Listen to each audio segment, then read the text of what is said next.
अस्सलामुअलैकुम फ्रेंड्स। तो आज की इस वीडियो में हमने जो रिमेनिंग मतलब एमसीक्यूज़ हमारे पास रहते थे वो स्टार्ट करते हैं। ठीक है, तो इसमें सबसे पहले हमारे पास है कि मैक्रो इकोनॉमिक्स डील्स विद। ठीक है, 9 एमसीक्यूज़ हमने प्रीवियस वीडियो में डिस्कस किए थे। तो इधर अब हम मतलब कोशिश करेंगे कि जल्दी जल्दी करें ताकि ये बाकी जितने भी हैं वो आज की इस वीडियो में कंप्लीट हो जाएं। मैक्रो इकोनॉमिक्स डील किससे करती है कि only the decision made by individual. ये तो डेफिनेटली रॉन्ग हो गया क्योंकि मैक्रो इकोनॉमिक्स एग्रीगेट लेवल की बात करती है ना कि इंडिविजुअल्स की। पहला रॉन्ग हो गया। Only the decision made by businesses, ज़ाहिर बात है स्पेसिफिक बिजनेस की भी बात नहीं करती। और डी वाला है only the decision made by individual, वो भी रॉन्ग हो गया, अगेन इंडिविजुअल की बात है। और अगर सी की बात करें तो मोस्टली लार्ज स्केल डिसीजन। ठीक है, आगे आपको पढ़ने की ज़रूरत ही नहीं है क्योंकि ज़ाहिर बात है लार्ज स्केल डिसीजन ही मैक्रो इकोनॉमिक्स में हम डिस्कस करते हैं, एग्रीगेट की बात करते हैं। ठीक है, तो ये हमारे पास करेक्ट आंसर है। देन है which kind of economics deal with issues such as unemployment, inflation and economic growth. ठीक है, अब मतलब माइक्रो में मैंने आपको पहले भी बताया था कि माइक्रो में हमारे पास जो वेरिएबल्स होते हैं उनमें अब मेरे माइंड से स्किप हो गया। ठीक है, कि माइक्रो वेरिएबल्स कौन कौन से होते हैं, लेकिन ये जो अनएम्प्लॉयमेंट है, इन्फ्लेशन है, इकोनॉमिक ग्रोथ है, मतलब ये एग्रीगेट लेवल पे हम डिस्कस करते हैं किसी कंट्री के लिए, किसी कंट्री के मतलब दूसरे कंट्री के साथ कंपैरिजन के लिए। ठीक है, तो ये हमारे पास मैक्रो इकोनॉमिक वेरिएबल्स होते हैं। तो जब भी अनएम्प्लॉयमेंट की बात हो, इन्फ्लेशन की हो या इकोनॉमिक ग्रोथ की हो तो उनको हम मैक्रो इकोनॉमिक्स में ही मतलब कंसिडर करते हैं। लेकिन जो माइक्रो इकोनॉमिक्स के वेरिएबल हैं वो चेंज हैं, वो मेरे ख्याल में ये आ जाएंगे डिमांड, सप्लाई, ठीक है, प्राइस, ये सारे किस में आ जाता है माइक्रो इकोनॉमिक्स में। 100% छोटी नहीं है लेकिन ये सर्च कर लेंगे तो फिर फाइनल हो जाएगा। लेकिन ये सारे जो अब इस एमसीक्यूज़ में ये मैक्रो इकोनॉमिक्स के हैं, तो ये आंसर करेक्ट है। इस economics the same as business, कि इकोनॉमिक्स को हम बिजनेस के तौर पर मतलब कह सकते हैं कि इकोनॉमिक्स भी एक बिजनेस है।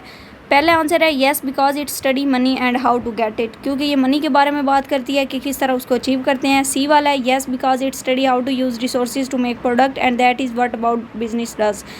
और फोर्थ वाला है no because business decision are not related to decision studied by economics. अब हमने ये 3 देख लिए हैं। ठीक है, किसी में वो कह रहा है येस, किसी में वो कह रहा है नो, लेकिन बी में वो क्या कह रहा है और वो क्यों इनसे डिफरेंट है वो चेक कर लेते हैं। No because it study more kind of decision than those made by businesses. तो basically in simple word to the point answer है कि इकोनॉमिक्स बिजनेस के साथ मतलब उसको एज इट इज़ हम रिलेट नहीं कर सकते। क्यों? क्योंकि बिजनेस के डिसीजन कुछ और होते हैं, बिजनेस में हम प्रॉफिट मैक्सिमाइजेशन की तरफ जाते हैं, लेकिन इकोनॉमिक्स में बेसिकली हम क्या कहते हैं, प्रॉफिट भी होती है, कॉस्ट भी होती है, सारी चीज़ों को देख कर चलना होता है। और ये डिफरेंट काइंड ऑफ मतलब हमारे पास जो डिसीजंस होते हैं वो इकोनॉमिक्स में होते हैं। तो ये बेसिकली मतलब टू द पॉइंट ही आपको याद करना पड़ेगा क्योंकि इसमें कोई लॉजिक वगैरह नहीं है। तो अगर इकोनॉमिक्स को बिजनेस के साथ डील किया जाए तो आपने इसका आंसर नो लिखना है।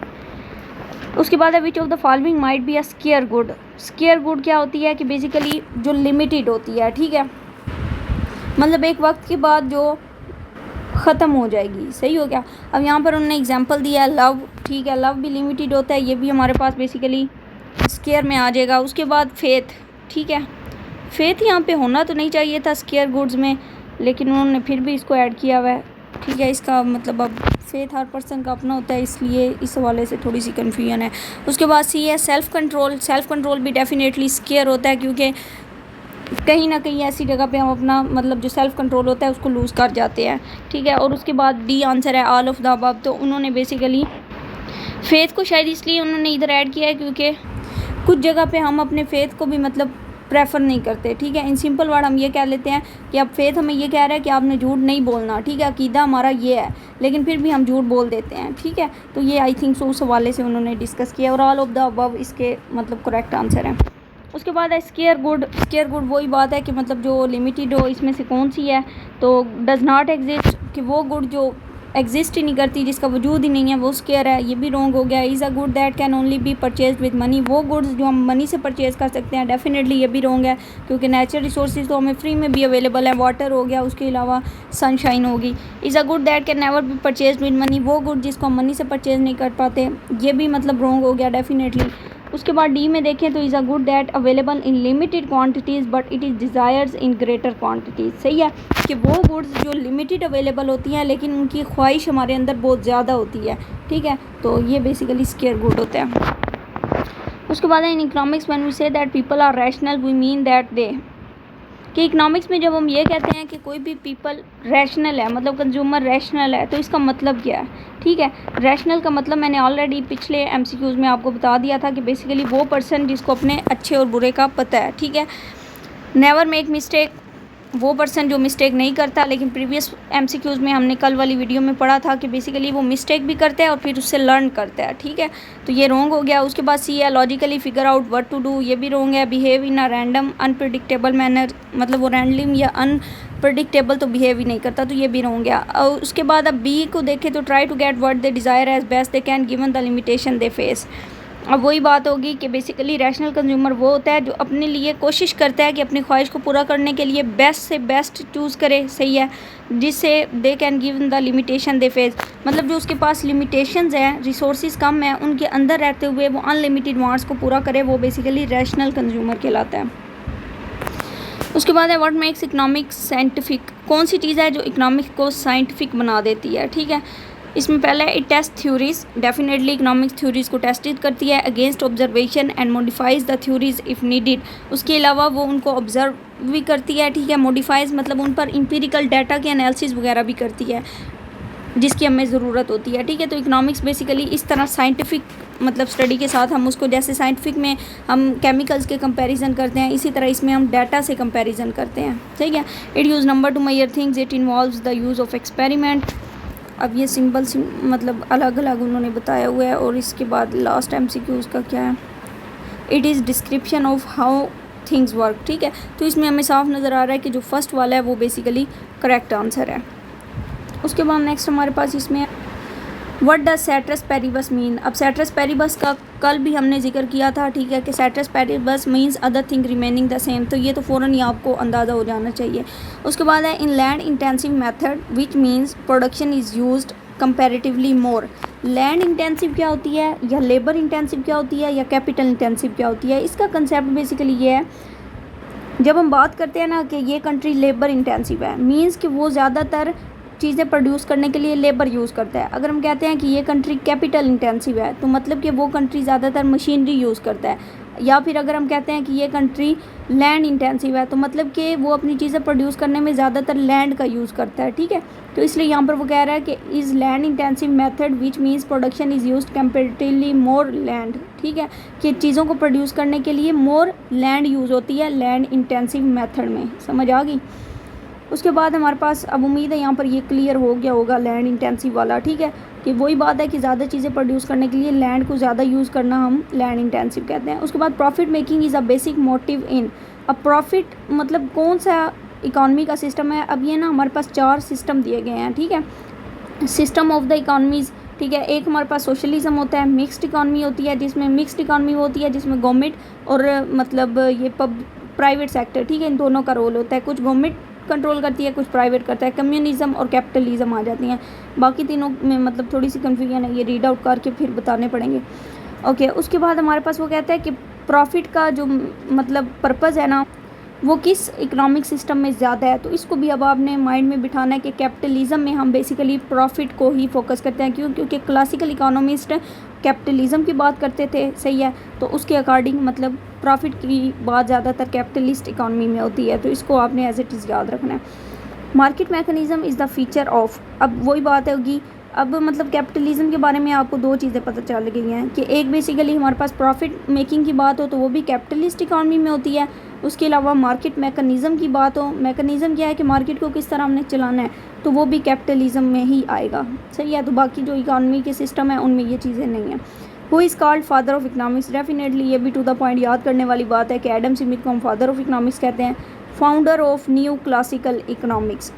एडम स्मिथ बेसिकली मतलब क्लासिकल इकनॉमिक्स के ओनर थे, ठीक है। क्लासिकल थॉट्स एडम स्मिथ से स्टार्ट हुई थी, ठीक है, और फादर ऑफ इकनॉमिक्स भी हम एडम स्मिथ को कहते हैं। लेकिन जो न्यू क्लासिकल थे ना, अब न्यू क्लासिकल कौन है कि बेसिकली जिन्होंने क्लासिकल के थॉट में थोड़ी चेंजिंग की, उनको फिर हम कहते हैं कि ये न्यू क्लासिकल है।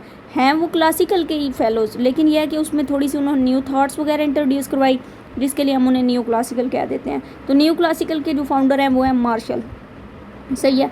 उसके बाद नेक्स्ट है who advocate laces fair. Laces fair economy क्या होती है? लेसी स्फीयर इकॉनमी पहले हम अंडरस्टैंड करते हैं कि लेसी स्फीयर इकॉनमी वो होती है जिसमें बेसिकली कि गवर्नमेंट का कोई रोल ना हो, ठीक है। इकॉनमी खुद डिमांड सप्लाई फोर्सेस के अकॉर्डिंग काम कर रही है, ठीक है। तो इसके लिए गवर्नमेंट का कोई रोल नहीं होना चाहिए, इसको हम कहते हैं लेसी स्फीयर। और गवर्नमेंट का रोल नहीं होना चाहिए, ये बात किसने की थी?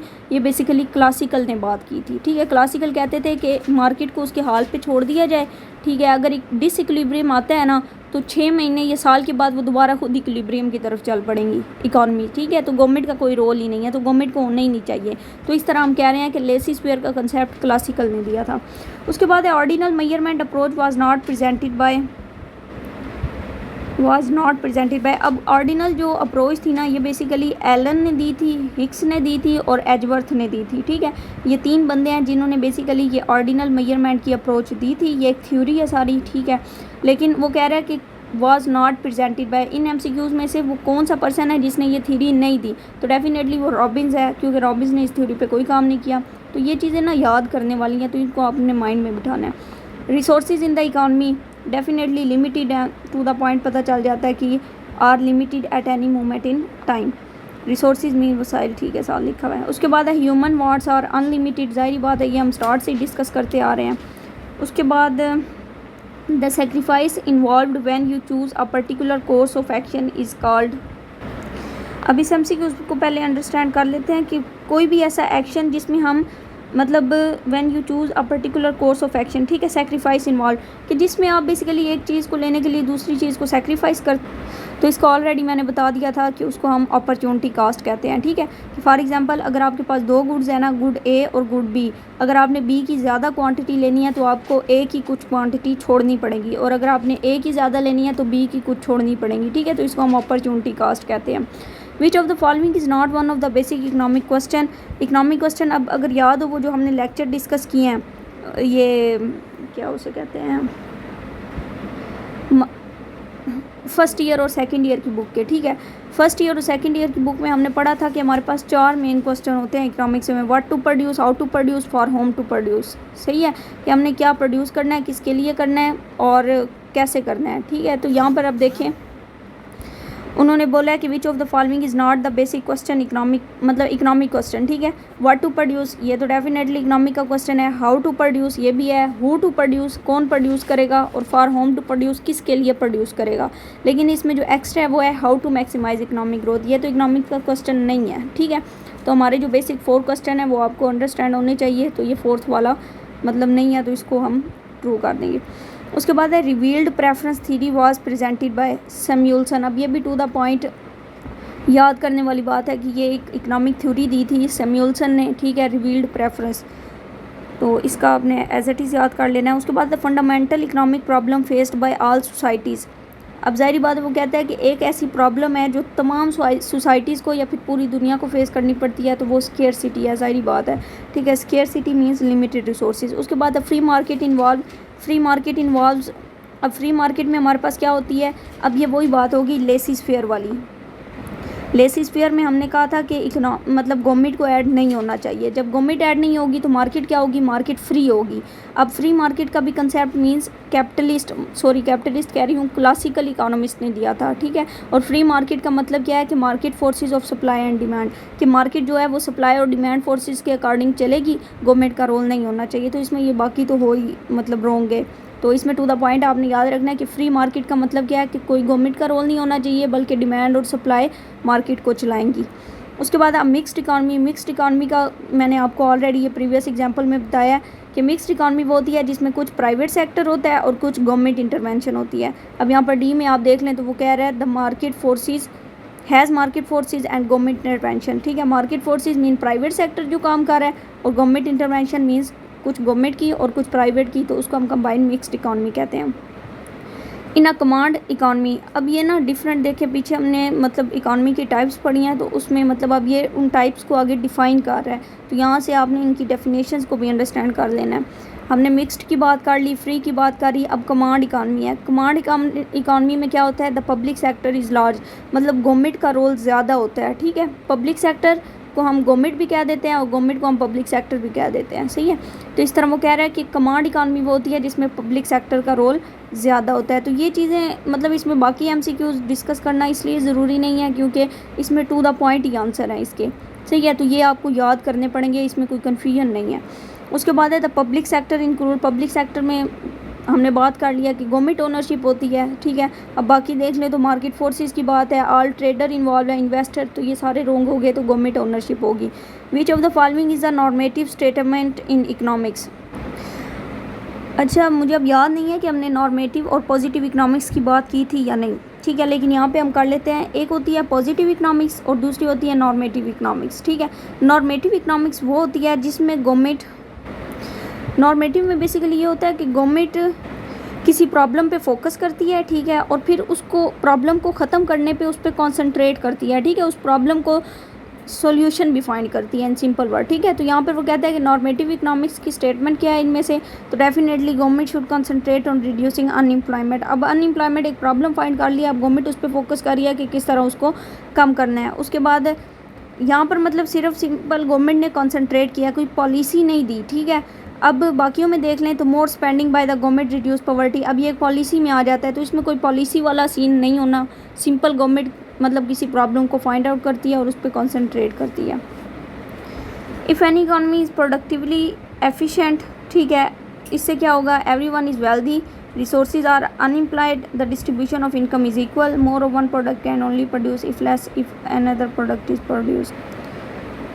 If an economy is productively efficient, everyone is healthy, resources are unemployed, the distribution of income is equal। और इसकी मुझे थोड़ी सी कन्फ्यूजन हो गई है कि more of one product can only be produced if less of another product is produced। In simple word वो कह रहा है कि अगर इकॉनमी कोई चीज़ प्रोडक्टिवली एफिशिएंट, ठीक है, एफिशिएंट का मतलब यह है कि ऐसी चीज़ जिसमें आपको कंपैरेटिव एडवांटेज। अब कंपैरेटिव एडवांटेज क्या होता है कि बेसिकली अब पाकिस्तान है, पाकिस्तान सबसे ज़्यादा अच्छी चीज़ क्या प्रोड्यूस कर सकता है, उसको मतलब उसमें कंपैरेटिव एडवांटेज है, कोई दूसरा मुल्क वो चीज़ अच्छी नहीं प्रोड्यूस करेगा, ठीक है। तो वो कहता है कि अगर हम प्रोडक्टिविटी एफिशिएंट करते हैं ना, more of one product can only B produce if less of another product is produce. तो हम क्या करते हैं एफिशिएंटली प्रोडक्शन में, हम क्या करते हैं कि बेसिकली एक चीज़ को हम ज़्यादा प्रोड्यूस कर लेते हैं और ज़्यादा अच्छे से कर लेते हैं कम कॉस्ट के साथ, तो हम दूसरी चीज़ें फिर वो प्रोड्यूस नहीं कर पाते। तो इस तरह वो कह रहा है कि इकॉनमी एफिशिएंट प्रोडक्शन करे तो बेसिकली किसी एक चीज़ की प्रोडक्शन पर फोकस करती है। उसके बाद economic growth can only B shown bye, economic growth हम किस तरह शो करते हैं, मतलब किसी मुल्क की इकॉनमी मतलब ग्रो कर रही है या नहीं, तो इस चीज़ को हम किस चीज़ से देखते हैं। उसके बाद है inward shift production possibility frontier, movement down the production possibility fryer. Okay, अब प्रोडक्शन पॉसिबिलिटी फ्रंटायर क्या होती है, प्रोडक्शन पॉसिबिलिटी कर्व भी हम इसको कहते हैं, ठीक है, कि बेसिकली आप कि जब आप तमाम रिसोर्सेज को यूटिलाइज़ करते हुए मतलब दो चीज़ों की प्रोडक्शन करते हैं ना, अब ये दो चीज़ों की है या एक की है, इसका मुझे मतलब थोड़ी सी कन्फ्यूजन है।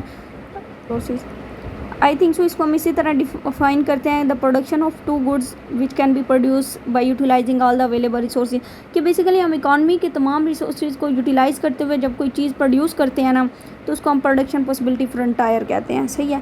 तो इसमें वो कहता है कि जब हमारे पास इकोनॉमिक ग्रोथ को देखना होना प्रोडक्शन पॉसिबिलिटी फ्रंटायर के थ्रू, ये ग्राफ बनता है, ठीक है। तो उसमें हमने देखना है कि ये ग्राफ आउटवर्ड होता है, मतलब अपवर्ड शिफ्ट होता है। जब अपवर्ड शिफ्ट होगा तो मतलब उस कंट्री की इकॉनमी ग्रो कर रही है, जब डाउनवर्ड होगा तो मीन्स उस कंट्री की इकॉनमी ग्रो नहीं कर रही। तो इसको भी आपने इस तरह अंडरस्टैंड करना है। As resources are shifting from one industry to another, this can be shown by, अब वो कह रहा है कि अगर मतलब रिसोर्सेज शिफ्ट होते हैं, ठीक है, फॉर एग्जांपल मशीनरी कर लें, अगर ये एक इंडस्ट्री से दूसरी इंडस्ट्री की तरफ शिफ्ट होते हैं तो इससे क्या होगा, इसको हम बोलते हैं movement along the production possibility frontier, ठीक है। तो ये अब कुछ चीज़ें हैं जिसकी अंडरस्टैंडिंग तब भी होगी जब आप वो ग्राफ वगैरह देखेंगे, लेकिन यह है कि अगर इसको आप मतलब एज इट इज़ माइंड में बिठा लें तो वो भी ओके है कि इकोनॉमिक ग्रोथ देखनी हो तो production possibility frontier outward shift होगी, और अगर किसी कंट्री में मतलब रिसोर्सेज एक इंडस्ट्री से दूसरे इंडस्ट्री की तरफ शिफ्ट होते हैं तो मीन्स के प्रोडक्शन पॉसिबिलिटी में मूवमेंट आ रही है, movement along the production possibility curve. उसके बाद है in a free market the combination of products produced will be determined by, free market की हमने ऑलरेडी बात की है कि सप्लाई और डिमांड पे जो फोकस करती है, तो डेफिनेटली इसका answer market forces of supply and demand ही आएगा। उसके बाद एन इकॉनमी में operate outside the production possibility frontier if, it is not utilizing the resources fully, it is trading with other countries, it is a mixed economy, it is being productive। अब ये भी आपने याद रखना है कि जब कोई इकॉनमी मतलब ऑपरेट आउटसाइड द अब प्रोडक्शन पॉसिबिलिटी फ्रंटायर, अब पता नहीं आपको इसका ग्राफ मतलब आता है या नहीं, अगर नहीं आता तब आपने गूगल पे लिख देना है, ठीक है, कि प्रोडक्शन पॉसिबिलिटी फ्रंटायर का ग्राफ, ठीक है, तो वो आपको दे देगा। तो वहाँ से आप देखेंगे कि वो जो ग्राफ बना होता है, ठीक है, उसकी जो कर्व बनी हुई होगी, अगर उस कर्व मतलब वो जहाँ पर ख़त्म हो रही है उसके आउटसाइड पे कोई बंदा काम कर रहा है ना, तो वो कहता है कि मींस कि वो ट्रेडिंग कर रहा है अदर कंट्रीज़ के साथ या इकोनॉमीज़ के साथ, सही है। लेकिन जो प्रोडक्शन पॉसिबिलिटी फ्रंटायर के अंडर हम मतलब अंदर काम करते हैं ना, तो मींस हम अपने कंट्री के अंदर कर रहे हैं, अगर हम उससे बाहर निकलते हैं तो मींस हम दूसरे कंट्रीज़ के साथ ट्रेडिंग कर रहे हैं। उसके बाद the resources in the economy do not include, अब resources in the economy definitely factor of production आपको पता है, लेबर डिमांड, सॉरी लेबर कह रही हूँ,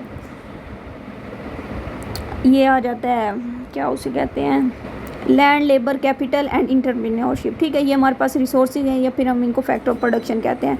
तो इकॉनमी में कौन से रिसोर्सेज अवेलेबल नहीं है, वो डिमांड है, सही है। लैंड भी हमारे पास इंक्लूड है, लेबर भी इंक्लूड है, कैपिटल भी इंक्लूड है, इनको तो ऑलरेडी हम रिसोर्सेज में ही इंक्लूड करते हैं, लेकिन जो डिमांड है वो रिसोर्सेज का पार्ट नहीं है। The resources in an economy are fixed at any moment, constantly decreasing, able to be transformed easily between industry, ठीक है। तो वो कह रहे हैं रिसोर्सेज हमारे पास क्या है, इंक्रीज़ हो रहे हैं दिन ब दिन, डिक्रीज़ हो रहे हैं दिन ब दिन, या फिर ट्रांसफ़र हो रहे हैं दूसरी इंडस्ट्रीज़ में, या फिर वो फिक्स्ड हैं। तो डेफिनेटली मतलब अगर देखा जाए तो इसका आंसर हम सी भी कर सकते हैं करेक्ट, कि रोज़ मतलब आए दिन वो डिक्रीज़ हो रहे हैं, लेकिन यह है कि इसका answer fixed at the moment के मतलब वो फिक्स्ड है, यही करेक्ट यहाँ पर इन्होंने लगाया हुआ है। उसके बाद है any combination of product inside the production possibility frontier is, कि बेसिकली प्रोडक्शन पॉसिबिलिटी फ्रंटायर के इनसाइड पे जो कम्बिनेशन होता है प्रोडक्ट्स का, ठीक है, तो उसको हम बोलते हैं प्रोडक्टिविटी इनएफिशिएंट, सही हो गया। तो ये बेसिकली आपने याद रखना है। तो ये हमारे पास MCQs थे, 43 कवर हो गए हैं, तो रिमेनिंग भी इंशाल्लाह कोशिश करेंगे जल्दी रिकवर हो जाएं। थैंक्स फॉर वाचिंग, अल्लाह हाफिज़।